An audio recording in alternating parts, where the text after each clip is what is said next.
I hope you're hungry, ghosties, for episode 63 of the Ghost Lights podcast. Tonight, we sat down with IATSE's Local 7 president, Max Peterson. We talked about sub sandwiches, the birth of his love affair with theater, and how it looks from the president's perspective on how we get back to a live theater going world yet again. Strap in, Dan, give us War by the Hypnotic Brass Ensemble.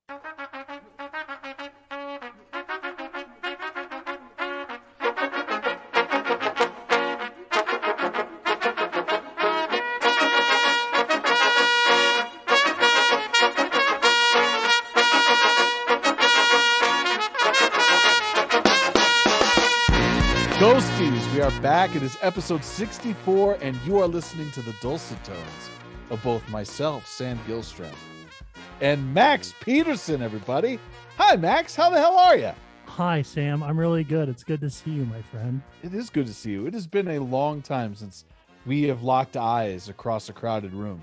Yeah, it's been a minute for a lot of people, but yes, you especially, because I literally can't remember the last time that happened, but I look forward to doing it again soon. The last time I saw you, you were working at a theater, a very big, popular theater in town, and you were busy. And I locked eyes with you, and you looked at me and then pointed at the guy behind me because that was somebody you needed to talk to. And we passed like two ships in the night. And Did I say anything to you? Nope. Didn't recognize me at all. Dick. No, Oh, man, not a that sounds dick. about right, though. Not a that dick. sounds like my move. Dude, it was like intermission. You had shit to do. That's the So it's like, oh. Or I pretended to. I pretended to have shit to do. That's the key. That's the key. If you did that, you are like every woman that has ever rejected me. You and me both, brother. Yeah. You and me both. So I wanted to tell you, I have not listened to many episodes, but I did today listen to the John Moore episode. Oh, yes, episode 59. Yeah, it was very intimidating because John Moore is a really, really good communicator. I think he's an incredible communicator, and it really set me up for some nerves here. So I hope I can live up to half of what Mr. Moore gave you on the pod. Hey, just put your hand in mine, Max, and me and you are going to go down on this awkward journey together. Let's skip down the road and see how weird it can get. That's absolutely. We were having a great conversation before we get started. And I think as an icebreaker, let's start there immediately. Sure. What is your Mount Rushmore of sandwich shops? Yeah, this started because I had a Witch cup. Yes.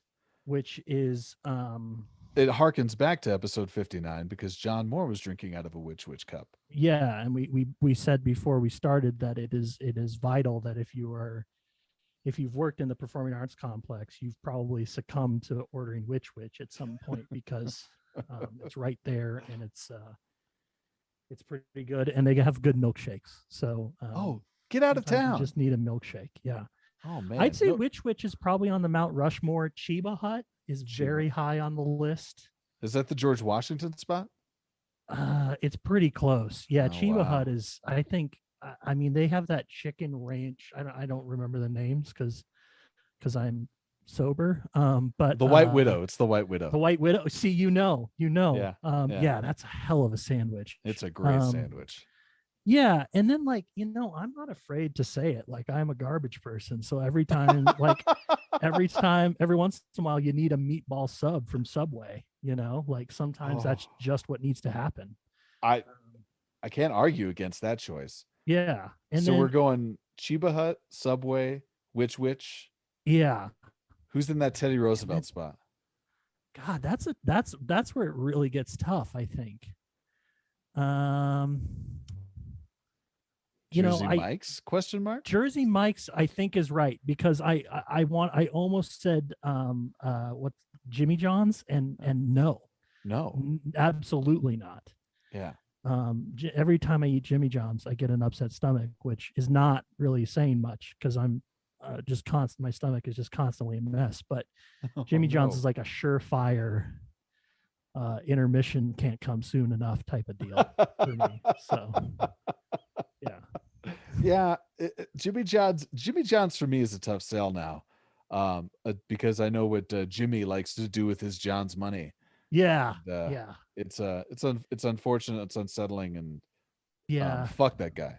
So Cool. yeah, yeah. For me, it's we're pretty close. I'm gonna go Chiba Hut, Jersey Mike's, um, what's the other one? Oh, poopy. I had it. Silvermine Subs. Oh, you know, and you've worked up at miners a lot, right? Yes, yes. So you've had the, yeah, I haven't been up there. I very rarely go up there. So I haven't had the ability to have a silver mines as part of my life My like you favorite do. thing about working for Betsy and the Catamounts is when you're leaving Boulder down out Highway 36.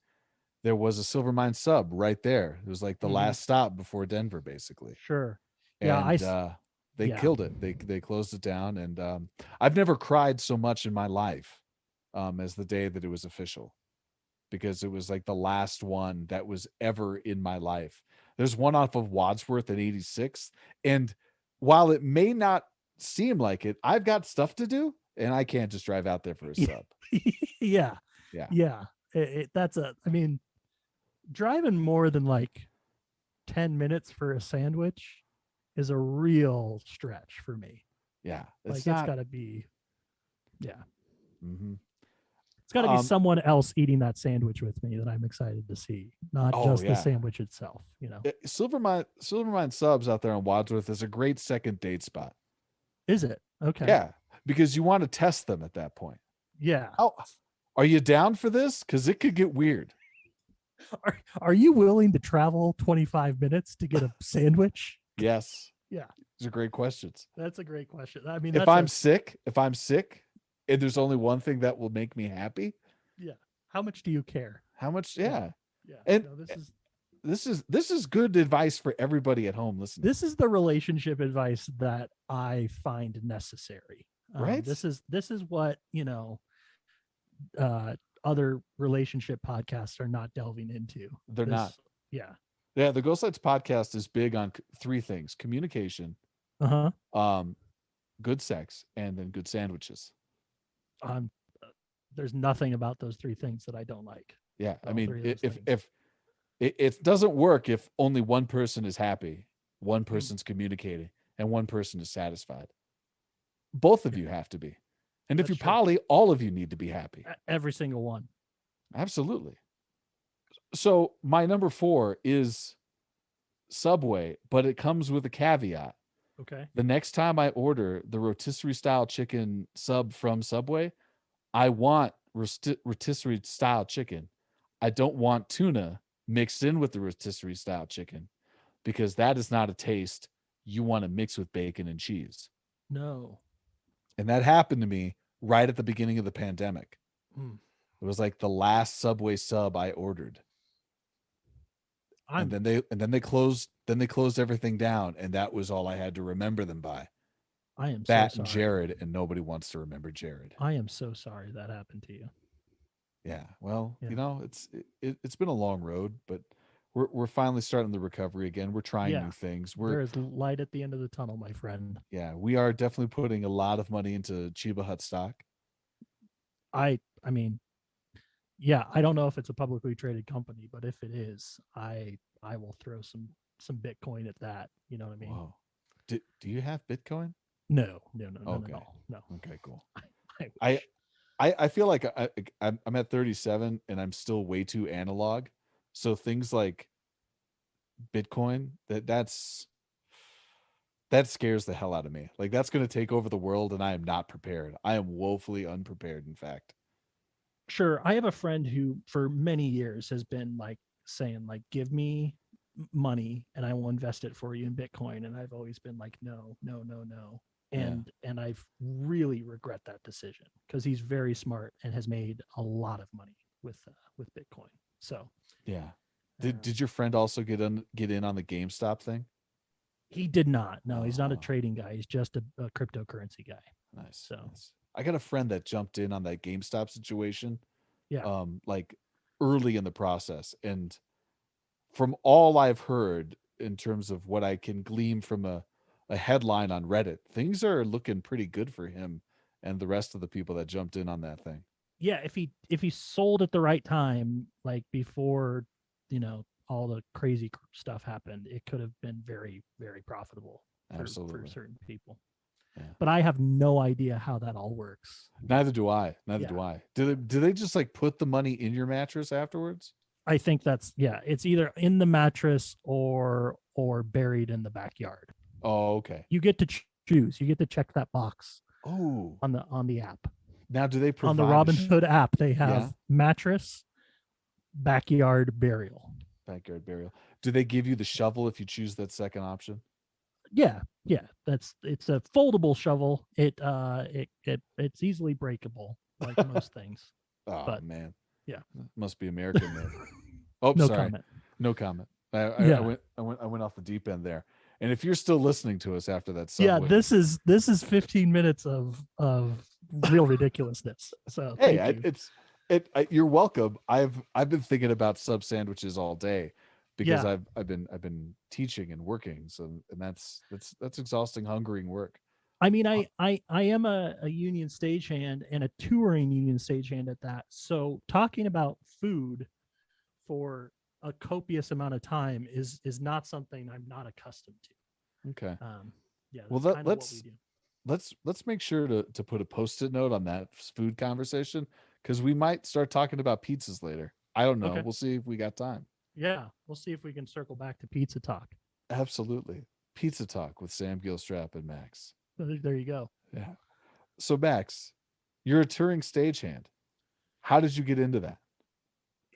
Yeah, so I've done theater my entire life. I was in my first play as an actor when I was a very young child. My mom did community theater growing up, so I was in a play called The Nerd. I played her son in the play. You When played I your was mom's son? correct, yeah, my Nice. mom's son in the Wow. play.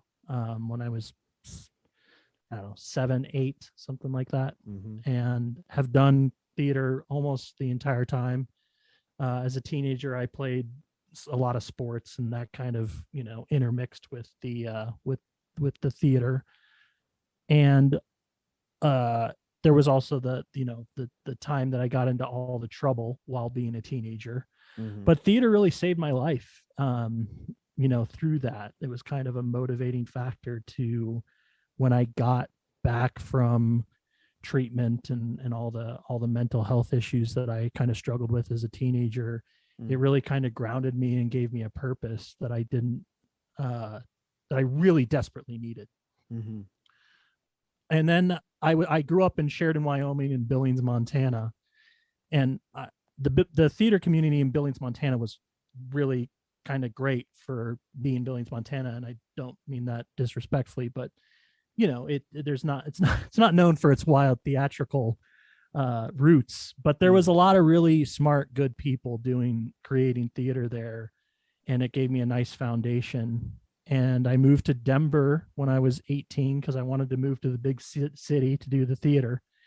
And that was the largest market. And my parents were both from here, and I had a lot of extended family here.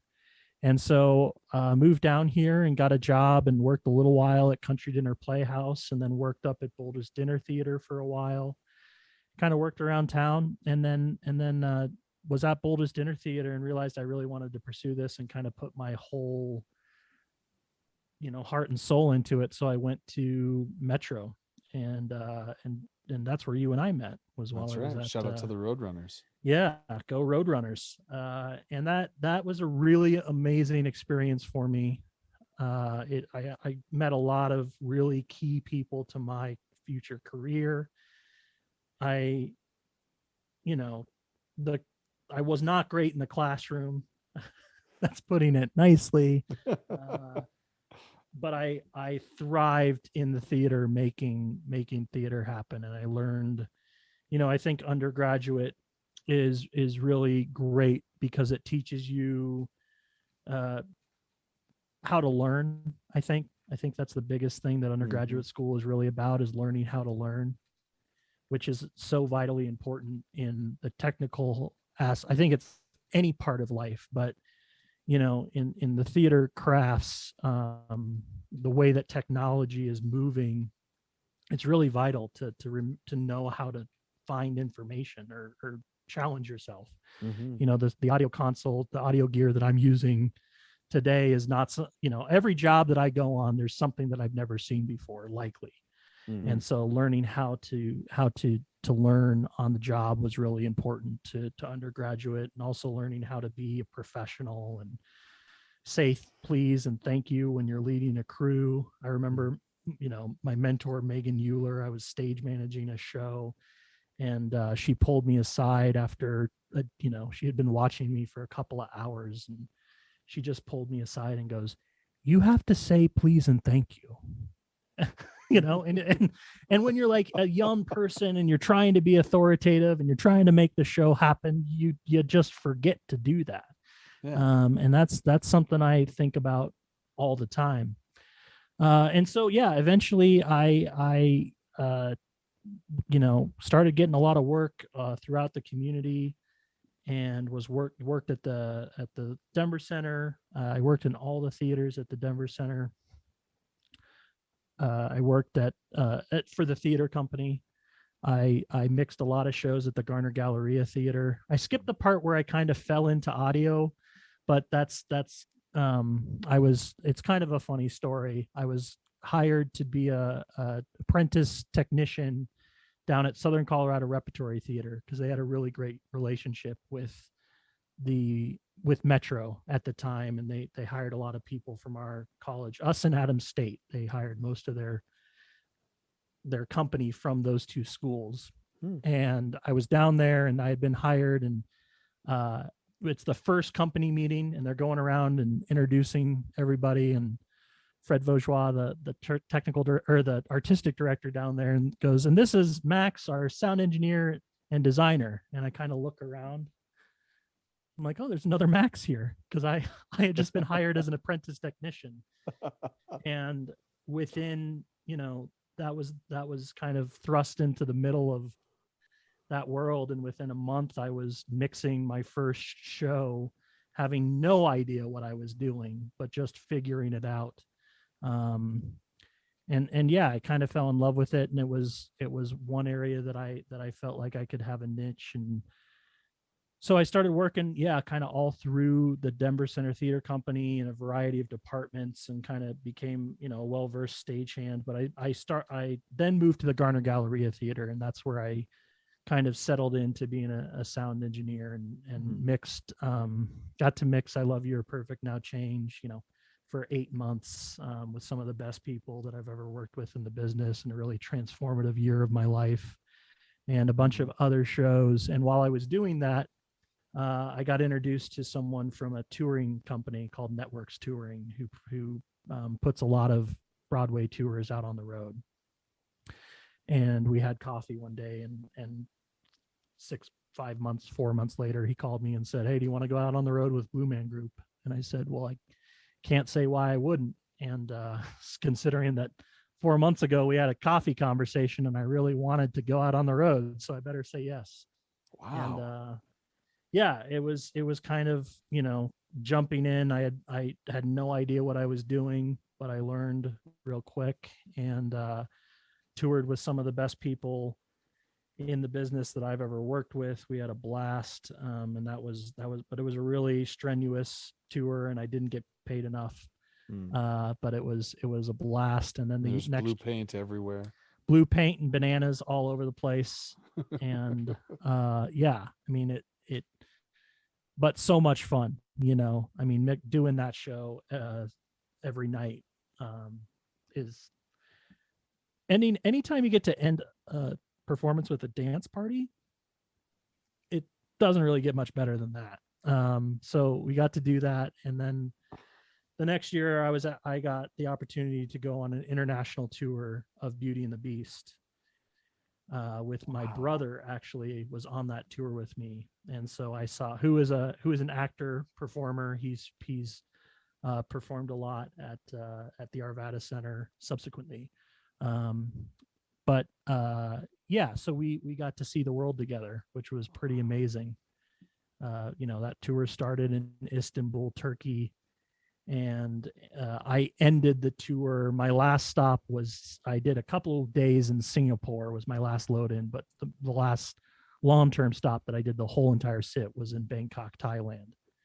And it was just outrageous. I mean, the most ridiculous experiences. The stories that I have from that tour are kind of, I still pinch myself that I had that opportunity.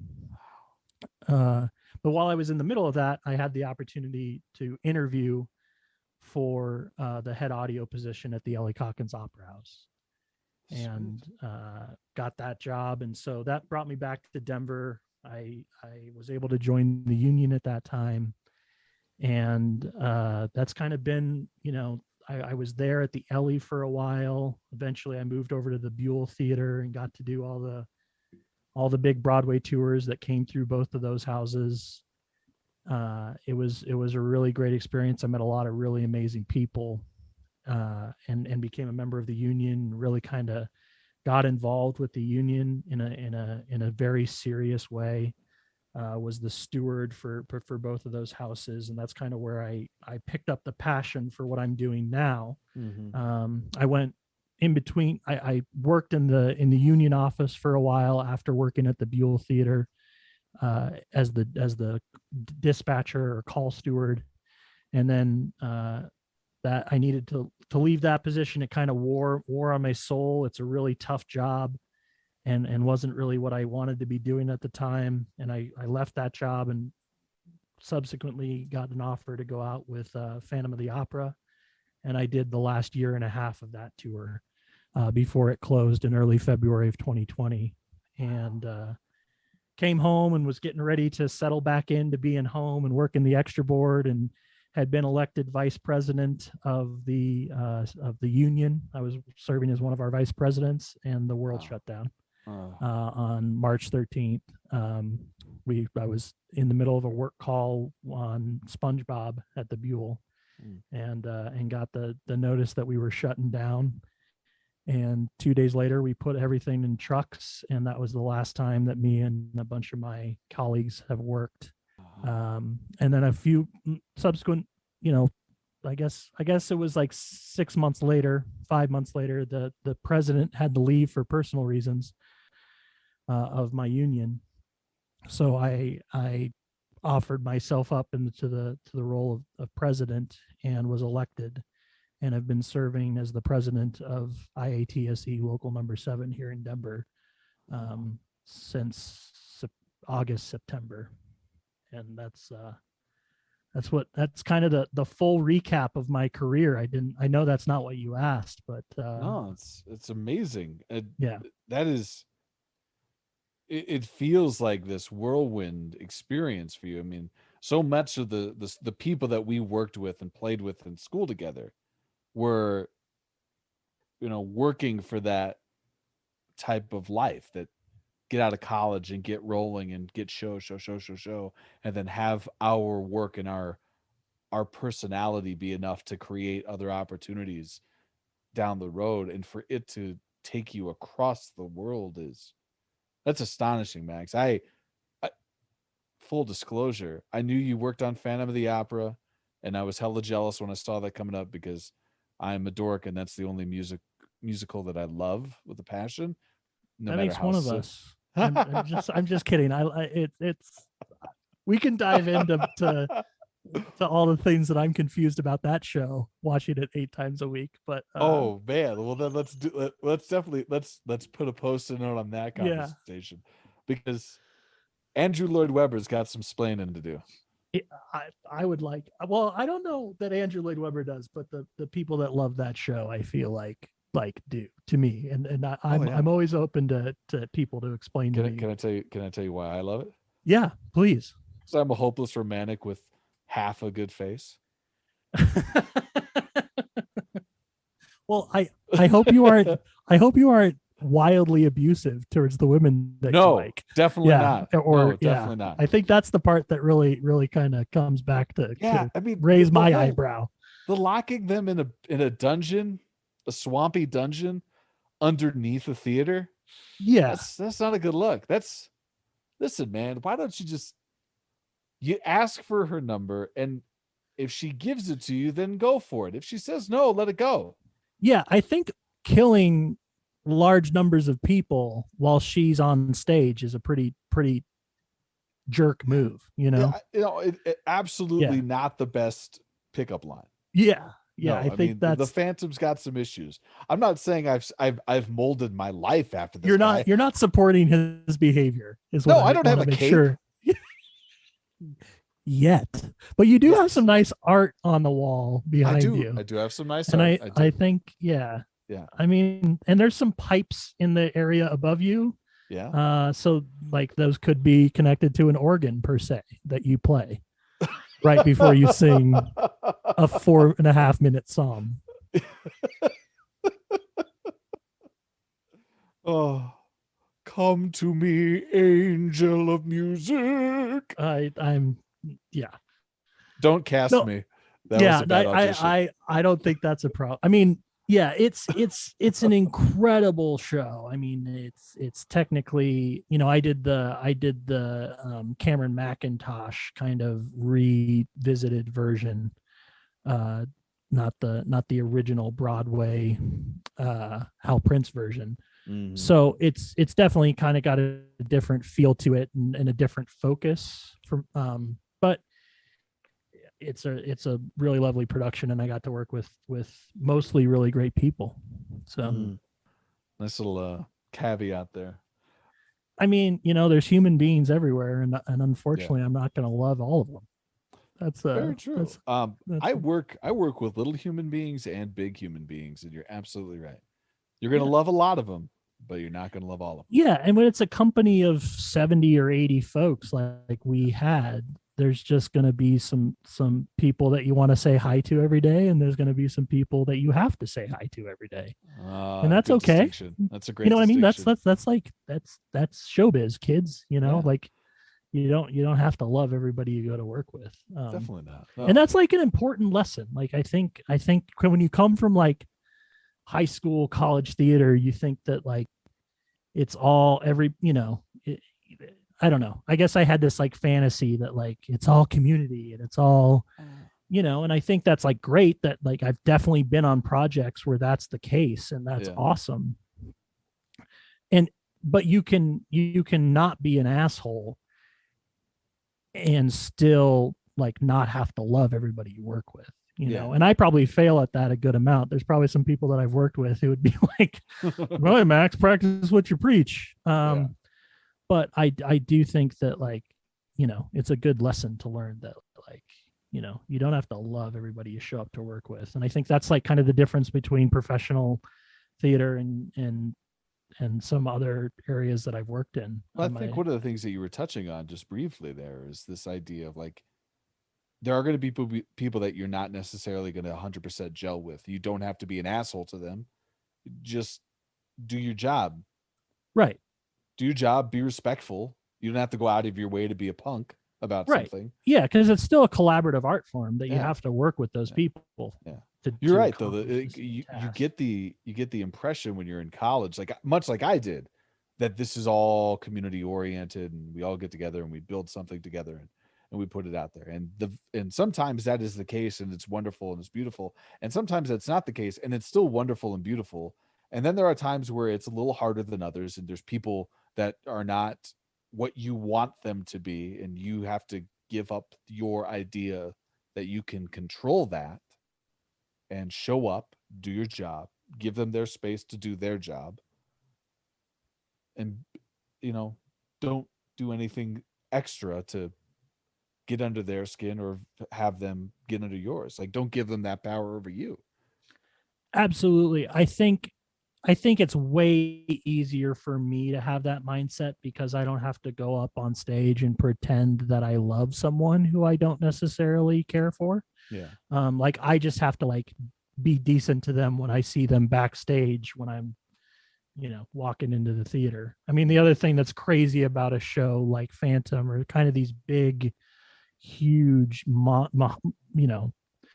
huge shows is there are people on that tour that I wouldn't see for weeks at a time, because the audio would, and it's partially like my job, um, but we'd often be we were always the department that ended up wherever there was room, right? Mm-hmm. So our amp land or whatever, could be in a pit or a dungeon or somewhere in the theater or up in a fly loft. It was like wherever they could fit us, we would go.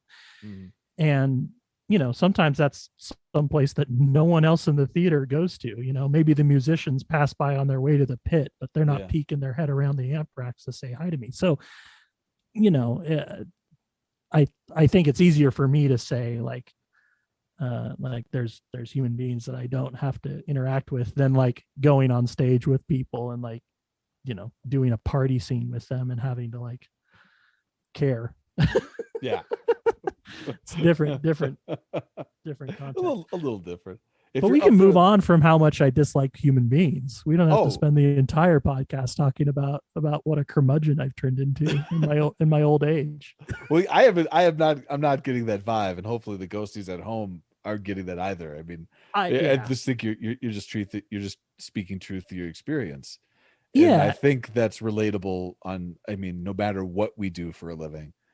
I know there are teachers that love me and there are teachers that tolerate my existence, and vice versa. I think that's also the difference between like, some of the community theater or college theater that I've done compared to like high level, professional theater is when it's everybody's job.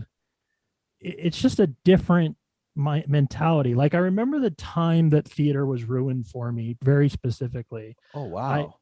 I'm joking. I still love going to see theater. Okay. But I was on a vacation, or we were on a layoff on Blue Man Group. We had a couple of weeks off, and so I took a trip out to New York to see friends and see family. My brother lives in New York, and I was making good money and wasn't paying rent, so I bought some tickets to see Hedwig and the Angry Inch on Broadway with NPH, Neil Patrick Harris. Oh.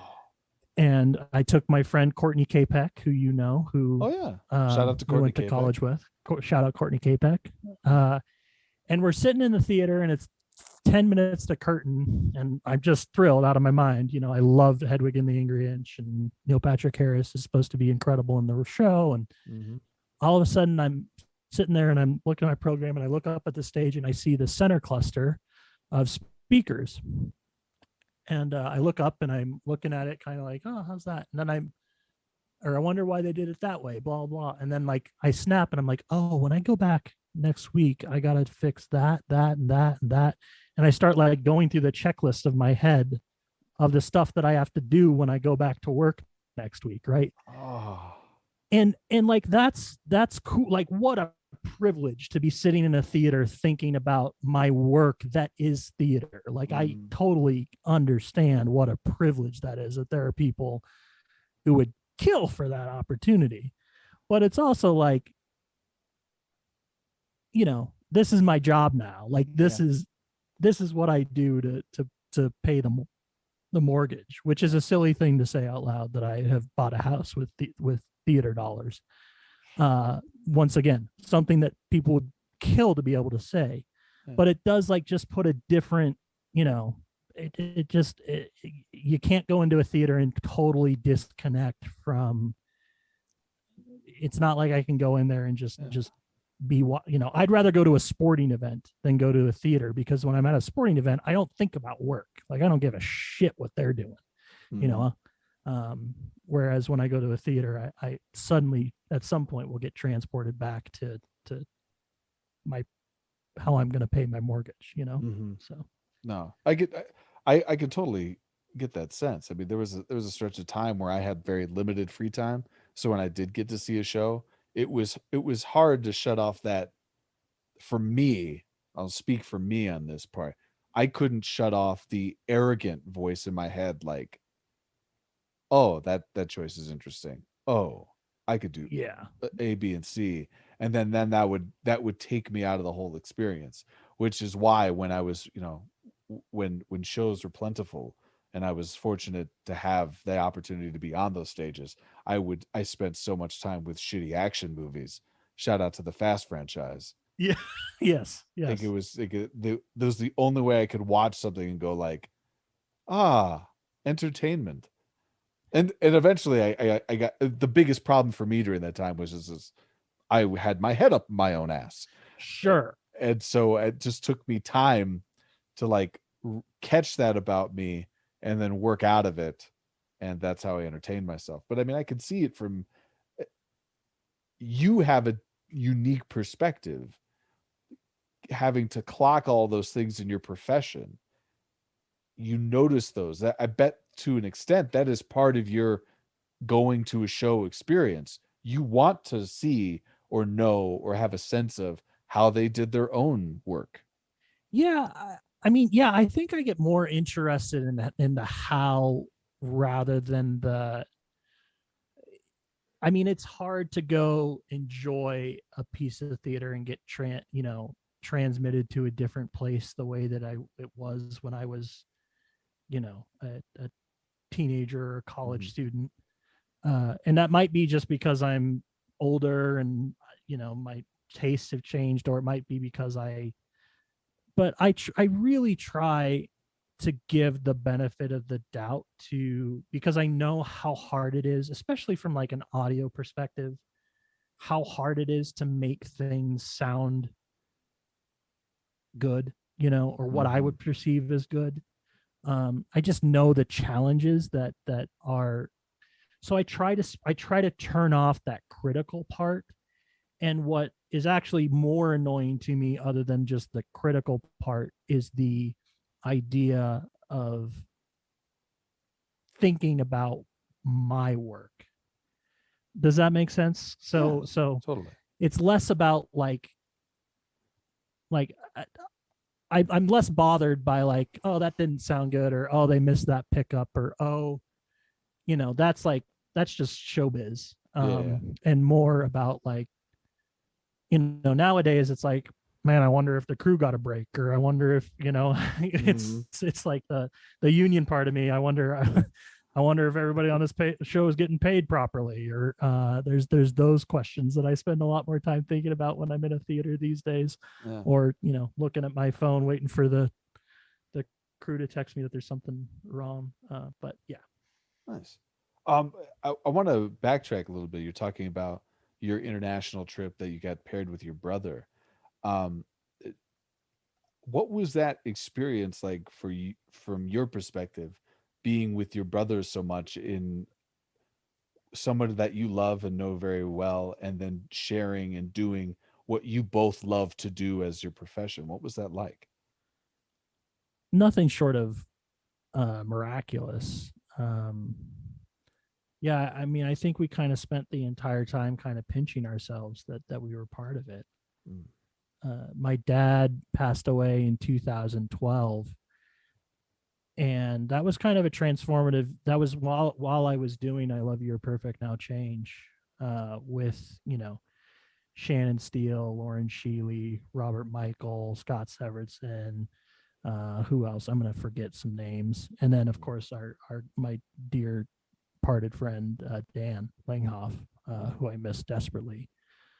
Yeah, big ups to Dan. Fuck, man. Yeah, I think I worked probably more with Dan than anyone besides maybe Courtney Capek. Dan and I did a lot of work together because he worked in Southern Colorado Repertory Theater. And so he was a huge part of my career for a very long time. But looking back at like all the sacrifices, I guess the only reason I'm bringing that up is like, I feel like the entirety of that time, from losing my dad to kind of through that international tour, was a real, the international tour for Elliot and I feel was kind of a healing process for us, because we got to kind of sit there the entire time and look at each other and go, what would dad think about this? and we hadn't really spent time together since I was kind of a mess. Elliot moved away. I had moved away, and Elliot moved away shortly after I moved away. And but we were always so busy as kids, and we were kind of disconnected. And I was an asshole as a teenager for a variety of reasons. And Elliot had his own kind of struggles. And so that time on the international tour, we kind of got the opportunity to connect for the first time in a lot of ways. And to do it in Greece, to do it in Abu Dhabi, to do it in Italy was really just a real special experience, a really, really special experience. And I feel like we kind of got to know each other for the first time through that whole experience. Yeah, so I'm very grateful that I had that opportunity to work with him and yeah, share something we both love to do. Watch him, that was kind of he had done some bigger shows. He had done, I think at that point, he had done some tours. He had done the Elf tour maybe, and but this was kind of his first, that was a big deal for both of us to be on that type of tour, going to those types of places, doing what we do, and getting paid to do it. So yeah, thanks for asking about that, because it is really I don't think I credit that transformative experience in our relationship enough. And anytime you have two people, my brother is very much like me, where he's mostly, up until last year, worked his entire time since he graduated from Syracuse University. He's pretty much worked his entire life since then. And so to be that, the only time that we were ever going to be able to spend a lot of time together was when we were working together. Yeah. And it's been nice to have him be able to come out here and work a little bit there at the Arvada Center and spend some time with Mom and I. But even then, you know what it's like when you're rehearsing 8-10 hours a day and 6 days a week, and your day off is about laying down. You don't get to spend a lot of time with people. So yeah. How's I'm assuming now the relationship between you is really tight, much tighter than before? Yes. Oh, for sure. Yeah. We talk, a fair amount, and he's actually gonna he's gonna be hopefully doing some work this summer. It sounds like he's gonna be at Tuacahn Theater Company in Utah doing playing LeFou and Beauty and the Beast, and doing some other stuff in some of their other shows. So he's hopefully heading out here in a couple of weeks to spend a few days with us before he goes to Utah for the summer to work, which is really exciting. So there is hope. There are people who are gearing up for rehearsal a mere 24 days away, which is real fucking exciting. Yeah. After the past year. So I wonder what your experience with the pandemic is as president of a union, a group of people that is so vital to the theater, entertainment, art experience. Like, without the crew, without the people in these jobs, it's really difficult to put on anything, period. And to have so much of this shuttered and taken away from us, and then to be somebody who works in that environment too, there's got to be, I wouldn't say a conflict there in the experience, but it's soul crushing in a lot of ways for you. Yes. Yeah, it's been difficult for all of us that make a career in the entertainment industry. Is difficult as an understatement. We've lost people to a variety of things, including some people who didn't have the mental health resources necessary to deal with kind of the shock to their daily. You know, I don't think people sign up to work the hours we work and the conditions we work who are like mental, you know, always like on like the straight and narrow mental health wise. And this losing that has been really devastating to a lot of people.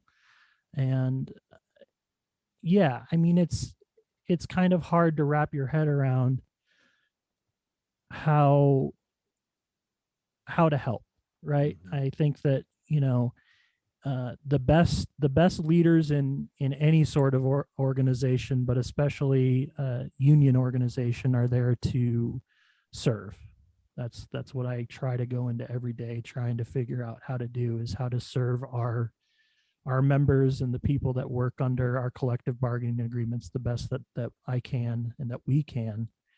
And at a time when the organization itself is suffering due to a lack of income, because we get money when others make money, right?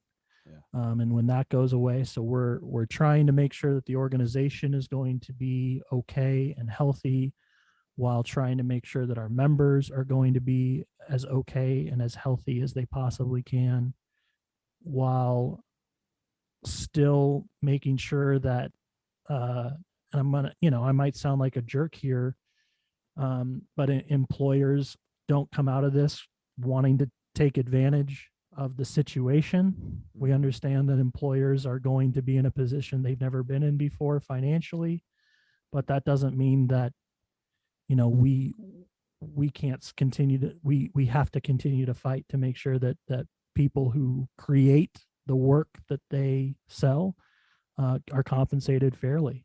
Absolutely. And so all of that, you know, juggling all of those balls while still missing the opportunity to do what we do, and just dealing with the daily life of isolation and all the things that everyone in the world has had to deal with. You know, I take some solace in knowing that that's the case, that knowing that everybody is doing this together. That's certainly a helpful thing to keep in mind. But I often have repeated to friends and colleagues that just because other people have problems doesn't mean that my problems aren't real. Yeah. And just because other people are in pain doesn't mean that my pain isn't real. And, you know, I think we've learned, we've done a lot of work throughout the international and down through the locals to remind people that we're here, that there are resources available, you know, and we've done what we can to help, you know, whether it's send out information about grants and opportunities, to picking up the phone and helping somebody fill out their unemployment. It's been nice to have something to care about besides just thinking about myself all the time, because that's a key for me. If I'm thinking about myself too much, I go into a pretty dark place. But if I can care about others, then I've got a better shot at being a little bit happier and a little bit more free from my shit. So, but yeah, it's been astonishingly difficult, and it's going to continue to be. You know, this is not going to, especially the high level commercial stuff, is not going to come back real fast. It is going to be a slow drip. It is not going to be, you know, turn on the faucets and the floodgates open. So yeah. I think that's going to be the really hard part. You know, I said in January, or maybe it was December sometime, you know, I said the last 8 months have been difficult. The next 8 months will be just as difficult, if not even more difficult, because we're going to start to see the world open up again, and we're going to be the last to return. Yeah. It just is what it is, you know, especially because a lot of our work here in Denver is in the trade show exhibition world down at the convention center. And so much of that world is likely, you know, dependent on corporate travel. And this is all just my opinion. I don't know, you know, yeah. This could all change next week. We could, you know, they could suddenly come up with 2 million vaccines every day and we're out of this in a month. I don't know, but I'm just looking at like the information that I have in front of me and kind of the realities of how I think our industry has responded and what it looks like moving forward. And I think it's going to be a slow grind to get back to where we were. So just it takes all of us to take care of each other and reach out to each other and do whatever we can to remind each other that this is a momentary pause. This is not the end of the world. Because it's hard to remember that. It's just hard when your entire livelihood, we have many members who've been doing this for 30, 40 years. This is the only way they've ever made money. And now they're sitting at home just twiddling their thumbs. And it's not like they can go get a job, doing something else. This is what they do. Yeah. So we will be back though. I just I know that was a long tirade of like how difficult it has been and how difficult it will be. But once people are safely able to gather, they're going to want to gather. It is not going to not happen. So, you're right though. I mean, but what I would say to you is, I mean, take your time with that tirade, because it sounds like to me somebody who is got a very singular focused perspective as an actor and podcaster and whatever else I can do for this community. It's different for me as opposed to somebody who, like, my livelihood is like, I keep the roof over my head because I have a day job and I've had a day job for years.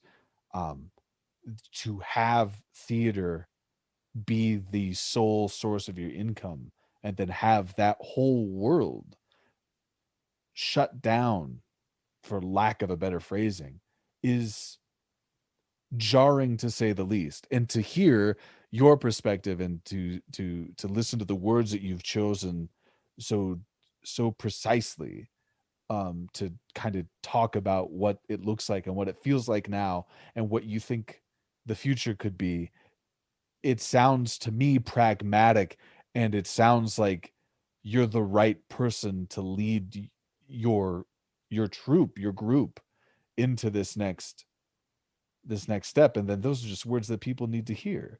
It might sound dark to say it's going to be another 8 months, but I would rather be prepared for a long slog than to just assume that by April everything's back to normal again, because it might not be that. And if it's not, I don't want to be disappointed. And so thank you for that perspective. I mean, that's important for me to hear, and I'm not necessarily walking in the same path.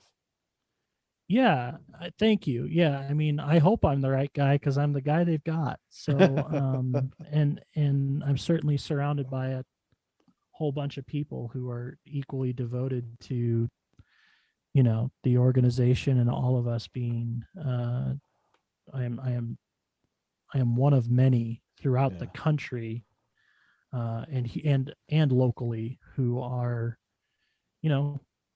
committed to making sure that entertainment workers are taken care of as best as we can, right? Reminding politicians that it's not our fault that we lost our income, and reminding people not to forget about us, and then working to find solutions to how can we do this safely. I think it's been real exciting what has happened in the motion picture world to find a way to work safely. A lot of the I'm proud to say that a lot of the steps that were taken by the international that I belong to are working very successfully across the motion picture industry, and they have become the standard for how to shoot films safely.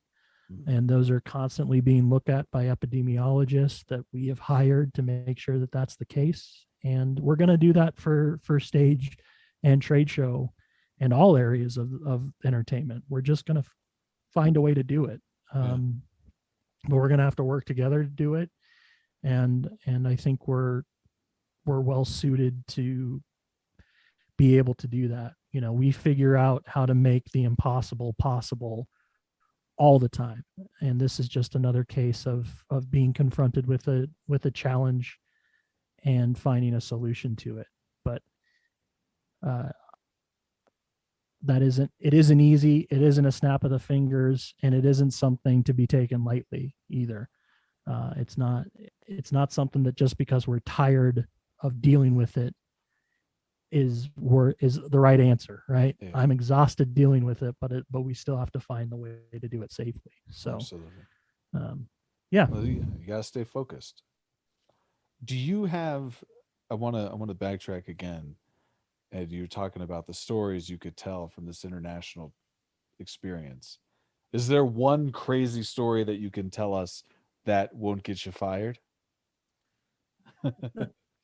Yeah. Well, let me think. There was that time. There's a handful of stories. Don't name names. I won't. There's a handful of stories in Bangkok that I don't think I can talk about. What? Thailand is a hell of a place. I'll put you on the spot. Oh, I got a story that I think I can tell. So we were in Awesome. Thailand. Yeah. And there are bars in Thailand. No, they're not. That get a little weird, that have some things happen in them. They're pretty famous. I think we can all imagine the things that happen in these bars.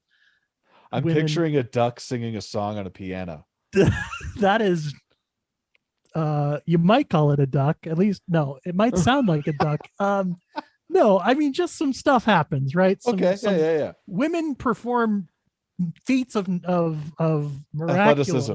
Yeah, athleticism. Yes, exactly. Right. And so we wanted to go check that out. And so me and a handful of the stagehands and a bunch of the actors, and a couple of the actors had some friends visiting. And these kids are all like fresh out of college, like, just have no worldly view. God, they're so green, these noobs.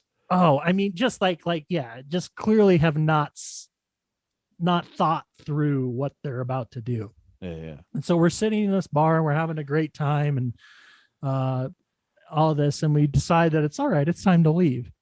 Well, the way these places work is you leave and they extort you to give them money on your way out. Like, you don't get to leave unless you hand them a handful of cash, which, to like, I'm a roadie, I'm a stagehand.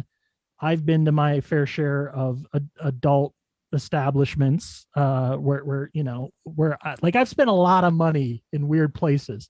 Yeah. And so I knew that this was the case. And when you're talking about Thailand money, it's like nothing. You know what I mean? Like it's like $50 is like thousands of dollars to them. So we're leaving, and none of these kids have cash on them. And people are furious. So we've got like, we get like, I somehow distract one of the bouncers for a few minutes, and I get a couple of them. And then I get through the wall, and my brother, or one of the chorus girls, is in front of me, and she goes, there's still 4 of them in there. There's still 4 of them in there. And my brother's like, Max, you have to go help. You have to go. So I just go back in there. I take just a wad of cash out of my pocket, and I just look at the lady, and I said, the lady bar owner, the manager of the establishment. Yes. And I just said, we're leaving. And I throw just a wad of cash up into the air and grab the 3 chorus girls that are stuck behind this lady, and we run out of the bar into the street and disappear into the wild streets of Bangkok, Thailand. But yeah, that was probably one story that I can tell that does not get me in too much trouble. No, I think you're pretty safe. I sound like a hero in that story. Really, is why I told it. Yeah. I want all your listeners to realize what a good guy I am. I might have a migraine, but you've got an aura right now that is just brilliant. Is that what you call it? Yeah. Yeah. Yeah. No, maybe it's just something funny that my Zoom is doing. That might be it. Yeah, Yeah. that's probably it. That's good. That's good. That's a damn good story. I'm glad we went there. Yeah. No, there was some really incredible experiences on that tour. My probably the first one that was pretty outrageous. The one of the days that I'll never forget was we were in tech, and I really needed a haircut, and so my local audio head, his name was Ahmed, was like, okay, I'll take you to my barber. Uh-huh. And so the A1 and I, that my boss and him, we met at the hotel the next day. He came and met us at our hotel on his day off. And he was like, so we go get haircut, then we go get food, and then we come back. And we were like, great, that sounds awesome. So we go to this barber, nicest haircut I've ever gotten. That's when I had hair. It was a very good haircut, like a steam shave. It was the whole 9 yards. We tried to pay. They wouldn't let us pay for this haircut. I kept trying to give him money. And finally I just said to him, we walked out and I gave Ahmed, a whole bunch of money and said, will you just make sure they get this? And he goes, yeah. Anyway, so then, Istanbul is on two continents. You can be on the European side or the Asian side. And so next we went over to the Asian side, to this buffet, this Turkish buffet where they had these traditional Turkish foods. And Ahmed, basically made us two huge spreads of things to try. I mean, it was the best meal I've ever had in my life, probably. The dessert was like, I mean, I could cry thinking about the dessert. If you cry about dessert, then me and you are brothers for life. Yeah, it was incredible. We go back across the Turkish Channel. We watched the sunset. The sun was setting as we were in the boat back across. We get to the other side. We're by this beautiful mosque, and the sun is setting. We go on top of this building that Ahmed took us to. I mean, it was just one of those days that you kind of like. And tech for that show was horrendously difficult for us. I mean, there was all sorts of problems that I won't go into. I mean, it was just the hardest 2.5 weeks of my life, probably professionally. And kind of at the end of that, I was like, oh, this is why I'm here, right? Like I had just busted my ass for 2 weeks and we still had another week of tech, but we had a day off and I got to go spend a day with this really cool guy who I had, would never have met and kind of showed me what Turkey was like. And it was just outrageous. So yeah, I've had it pretty good in my professional career. I could talk about how lucky I've been and how grateful I am for a couple of hours probably, and just be scratching the surface. That sounds like an amazing experience. That you described the sunset over this mosque, and that seems like something out of a movie. It's beautiful. It was. I mean, it was literally. Yeah, it was cinematic. Yeah. What the is call that? to prayer? Yeah. Watching the sunset in Turkey is pretty cool. Wow. Huh. Max, what is that ghost light you wish was left on for you when you started your career? That message you want to give to the next gen? Yeah, I think I tell everybody whenever I have a chance to talk to students, like kind of these like 3 basic rules that I think are real important and have been really really helpful in my career. One is show up on time. 15 minutes early is on time. Yeah. Second was don't be a jerk, but don't be taken advantage of. Like, know what your boundaries and limits are, but know that that you can enforce those boundaries and limits in a way that is still respectful and decent. Mm. And that you'll fail at that, Mm-hmm. and you'll get taken advantage of, and uh, you'll you'll also be a jerk and burn a bridge every once in a while. But as long as you don't make a habit of doing either one of those things, you should be okay. Nice. And then always be learning. Just like I said earlier on, there is not a single day that I have stepped onto a job and known everything that I needed to know for to complete that day's job. Yeah. There's it just never happens in this industry. So know how to learn and know that you have to learn to stay competitive. Yeah. It's an exquisite point. You touched on that at the start of the pod, and I'm so thankful that you said it, because it's I something that I don't do enough.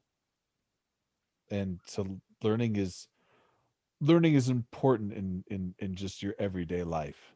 Being open to something new and challenging is a good thing, and to make that something that you are passionate about and have that be something that you preach to people, well, maybe not preach, but bring up, and when going through this career and this life, it's really refreshing. I've failed at it a lot. I've shown up and thought that I knew it all.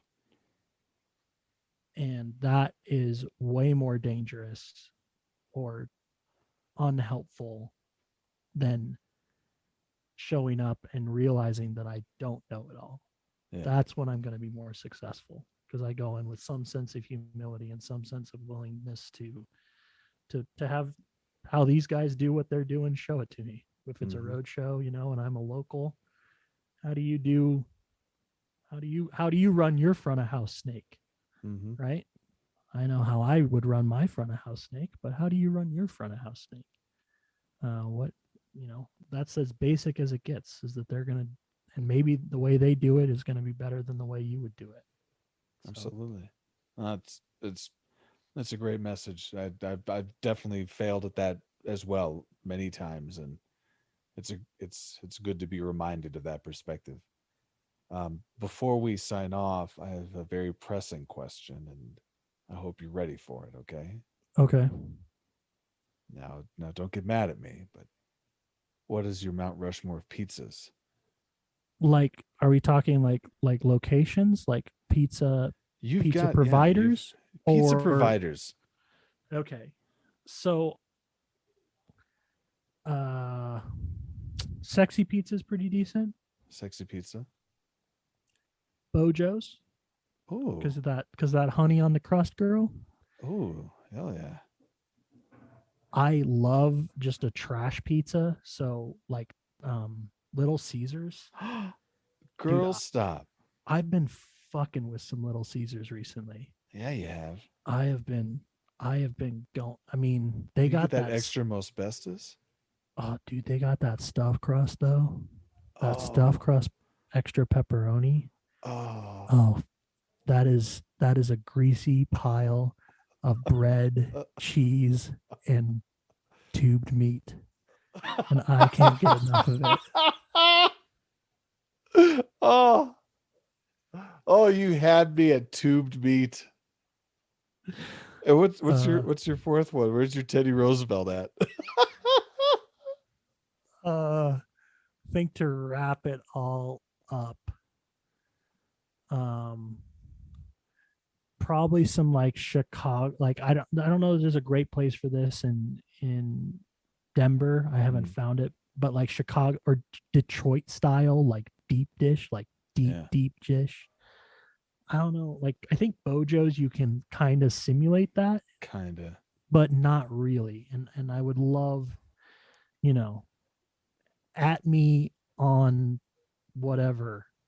I'm not really an Instagram guy, but I don't know.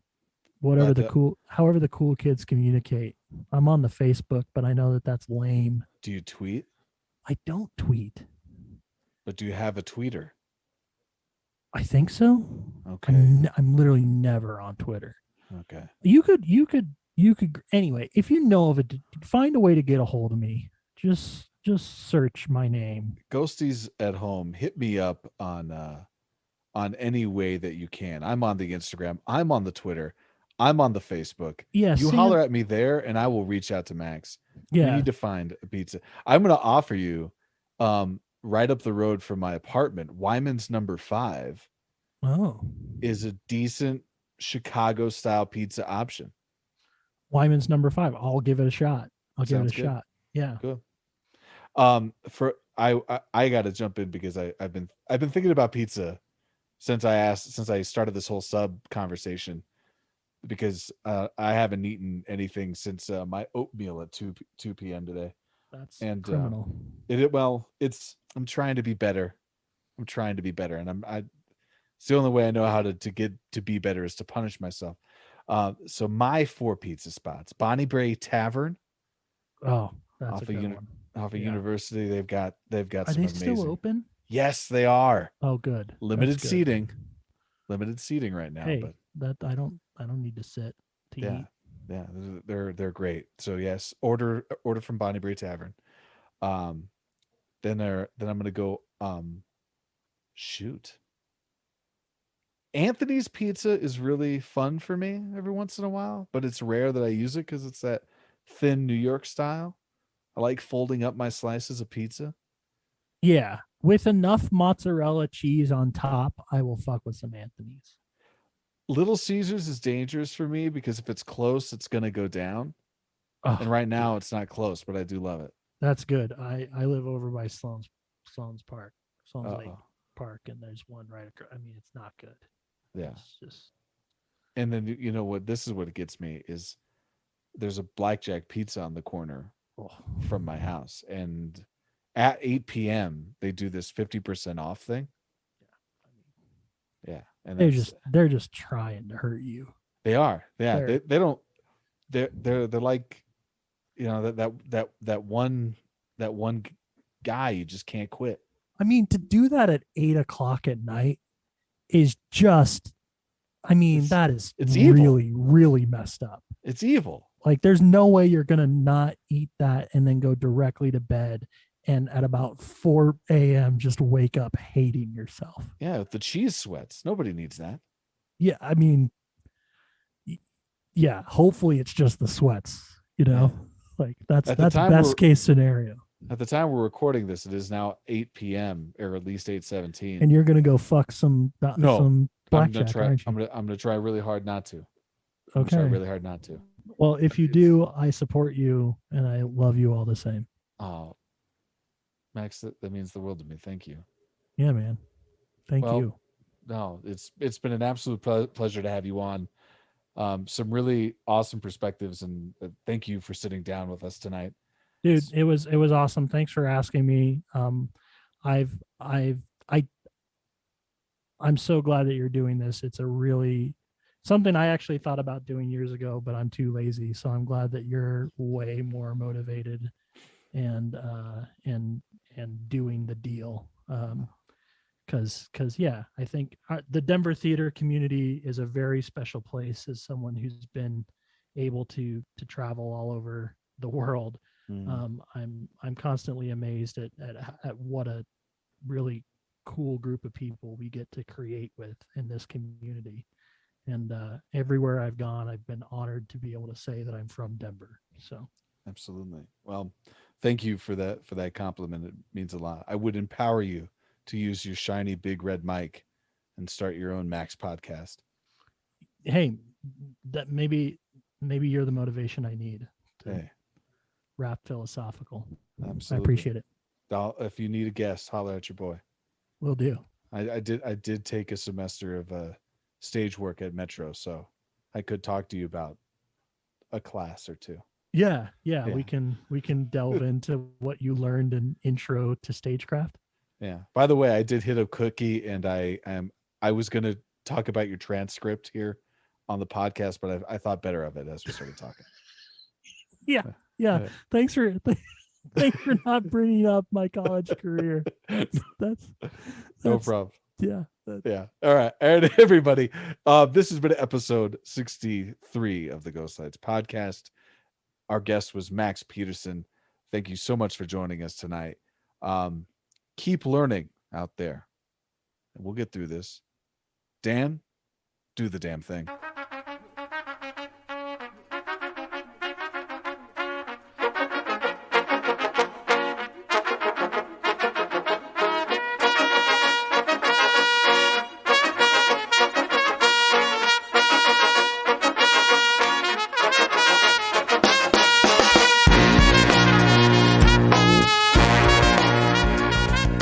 Don't name names. I won't. There's a handfuls of stories in Bangkok that I don't think I can talk about. What? Thailand is a hell of a place. There's some. Sounded like Rick James there for a second. I don't know if I can tell that story. I really want to tell it, but I don't know. I don't think I can.